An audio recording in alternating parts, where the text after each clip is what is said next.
spotlight down. Now, if something happens, not much they can do. They'll record it.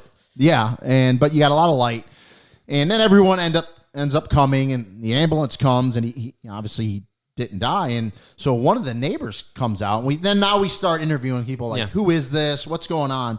And they said, well, his girlfriend lives like points down the street, like 4 houses down.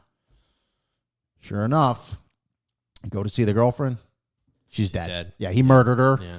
Called us, and then he tried to kill himself, and he wasn't successful, and it ended up going to trial. I mean, he got convicted, but it went to trial.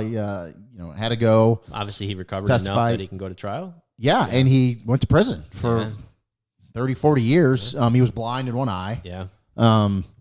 But yeah, so that's like, oh, so you're a cop, and people like to ask, like, what's the most scariest situation you've ever been in? You ever been shot? You ever shot anyone? Yeah. I mean, you always get that. So, the Florida-Man suicide or fake murder, real suicide made me think of that case because it was something that kind of, edged in my memory.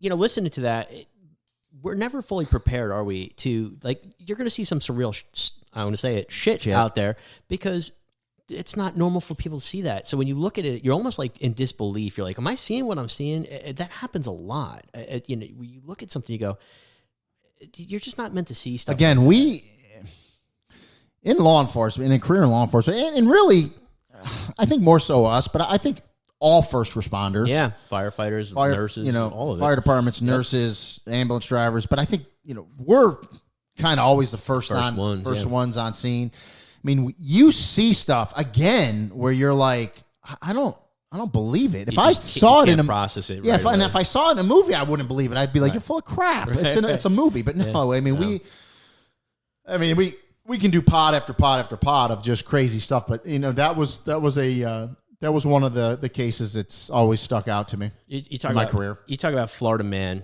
How about this one? And it wasn't even. We were doing like a felony stop at one of the mall parking lots one time, and I was pretty new, and it was a busy street, and so they're doing their best. But I remember there had to have been like 4 or 5 police cars.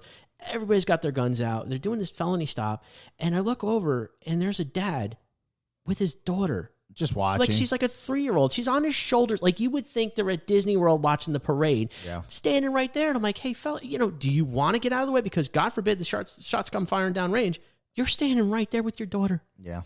That's the Florida-Man kind of stuff. And that was before the cell phones. Oh, now everyone's there. Yeah. So you just. Yeah, the cell phones. And listen, I was even as a detective. You want to film your phone. Just go stand over there. I don't have a problem with it. Just get in a spot where, you're not in harm's way, and I'm not going to be in harm's way. So a lot of stuff goes on, but we wanted to bring you a Florida-Man case, and I'm going to make a command decision here. Yeah. We haven't talked about it, but it came up in the beginning. I think next week's episode, we're going to go through the history of sports. Okay. History. I mean, we're not going back to back to the Greco-Roman Olympics. Yeah, no, we're not going back to the Romans. But I watch gladiator movies, Johnny. Yeah, I think I want to go back and pull cases where law enforcement got involved in incidents that happened on the field, on the ice, on the court. I think that'd be kind of fascinating.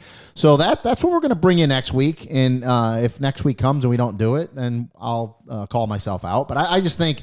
I think that's an interesting take.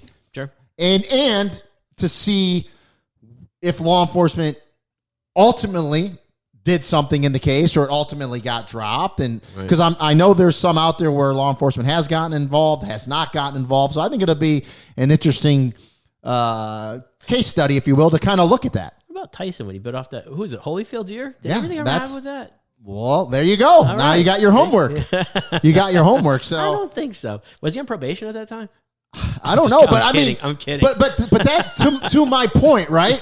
That is not a normal thing in boxing. So how many witness statements would you have to get there? All well, like you could people, you could like you could headbutt someone in boxing, which really is cheap, and you're not supposed to do it. But you're not. You can articulate, he headbutted him, but I'm not going to charge him. He bit the guy's ear off. He bit his ear off. So that's more than just a misdemeanor. So yeah, we're gonna look into some of those cases. I think that'll be fascinating. But yeah, thank you. Hopefully you got something from this. A little different. Again, we're gonna try some different stuff. If you like what you're hearing thus far, again, we're a new podcast. Give us 5 stars, please. Leave us a review. It helps us out. And we're going to keep bringing them to you. So, I thought this was a fun one. Yeah. Well, see, and I got in a better mood. I was real crabby. See, there you go. That, it's relieving for me, I think, to talk. And again, I got a football game this week, a little spring game. So if you want to watch me on TV, see what I look like. If you don't know, I will be on, I think it's Saturday at 9. On the Ocho? No Ocho, ACC Network. There's no, there's so many games on Saturday that they had to move some and put them on tape delay. So ours will be at 9 p.m., the Pittsburgh spring game. So at least you get to travel again. Oh, thank you, Lord. Yes, normality, right? Normality. Now, the perfect thing would be like if I didn't have to wear a mask in the airport. Plane, now, I took a business trip 2 weeks ago in the Orlando airport. Mm-hmm. A lot of people don't wear masks. Nobody's wearing masks. And no one says anything to you. Now, getting on the plane, you need to wear the mask. So I think that's going to be coming to an end soon. Lollipop or French fry? Did you see that guy that did the whole flight with the French fry in his mouth?